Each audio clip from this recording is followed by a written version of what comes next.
Les cycles de conférences 2012, les mercredis de l'Institut océanographique, a débuté le 11 janvier dernier à Paris. Cette année, le public va pouvoir se familiariser avec les grands fonds. Alors après la Méditerranée l'an passé, l'Institut océanographique a souhaité donner un coup de projecteur sur un monde inconnu, les abysses. Pourquoi les abysses? Pourquoi les grands fonds? Eh bien, c'est la dernière frontière inexploitée. On connaît mieux la surface de la Lune, le système solaire, que les grands fonds. En dessous de 200 mètres, eh bien, c'est un trésor totalement méconnu. On pense qu'il n'y a pas de vie, on pensait qu'il n'y avait pas de vie, on pensait que c'était des paysages mornes, pleins de sédiments. En fait, non, nous avons des chaînes montagneuses, nous avons des canyons sous-marins et nous avons la plus grande biodiversité du monde qui s'y trouve. Cela s'inscrit dans notre travail de médiation, puisque parallèlement, comme à chaque fois qu'on mène une action, que l'Institut mène une action, c'est jamais une action isolée. Nous avons édité un ouvrage grand public sur les grands fonds avec les éditions du Rocher, justement pour parler de manière simple mais convaincante de toutes ces problématiques.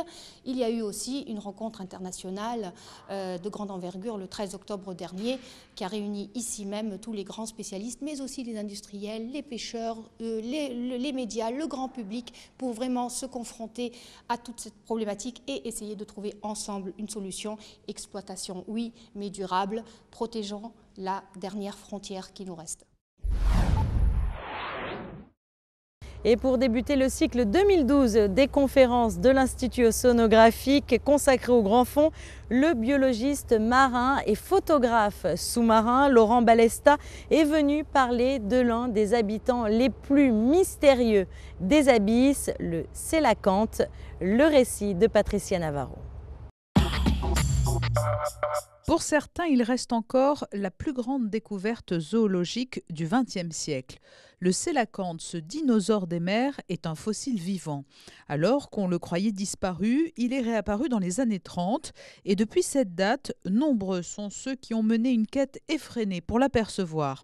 C'est le cas de Laurent Balesta qui a longtemps nourri le rêve de photographier cet imposant habitant des grands fonds, un rêve devenu réalité au large de l'Afrique du Sud au prix d'une expédition en plongée autonome particulièrement difficile. J'ai appris l'existence de ces sélacanthes à 120 mètres dans cet endroit précis il y a 10 ans en arrière. Et à l'époque, ça me paraissait infaisable. Cette plongée me paraissait infaisable. 2 plongeurs étaient morts pour essayer de le faire d'ailleurs. Et j'avais un peu étudié la question, mais vite oublié. Oublié pas vraiment, j'avais dans un coin de la tête. Et puis de notre côté, mes amis et moi, on a progressé dans nos techniques de plongée. On est allé de plus en plus profond et surtout de plus en plus longtemps. Vous savez, aller à 100 mètres, c'est déjà compliqué. Mais aujourd'hui, même des plongeurs amateurs savent le faire. Mais faire un aller-retour à 100 mètres, c'est quelque chose. Aller à 100 mètres, y séjourner, faire un travail et revenir, c'est encore déjà autre chose.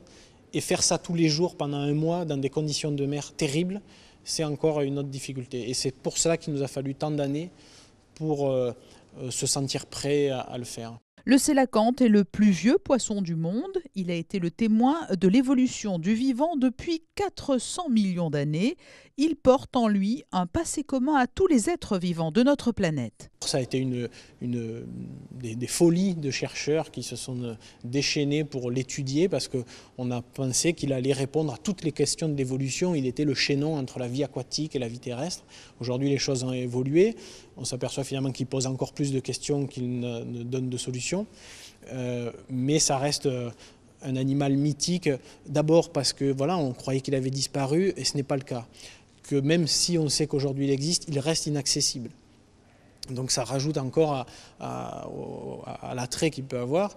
Et puis ça reste un élément quand même majeur dans l'histoire de l'évolution des vertébrés. Donc en tout cas pour moi, tout est réuni. Il y a un défi de plongée, il y a un rêve de biologiste et il y a un challenge pour un photographe. Voilà. Tout est réuni, tout est cristallisé dans une seule et même créature mythique. Donc évidemment, c'était une grande aventure. Le témoignage de Laurent Balesta est d'autant plus précieux et a été d'autant plus apprécié par le public réuni à l'Institut océanographique qu'il est unique. Peu de personnes ont eu la chance d'approcher le sélacanthe. Certains ont même perdu la vie en partant à sa recherche. Laurent Balesta partira le retrouver en mai prochain pour mener cette fois une expédition scientifique avec des marquages de poissons, des prélèvements pour mieux comprendre les mystères du sélacanthe, ce parfait ambassadeur de la biodiversité.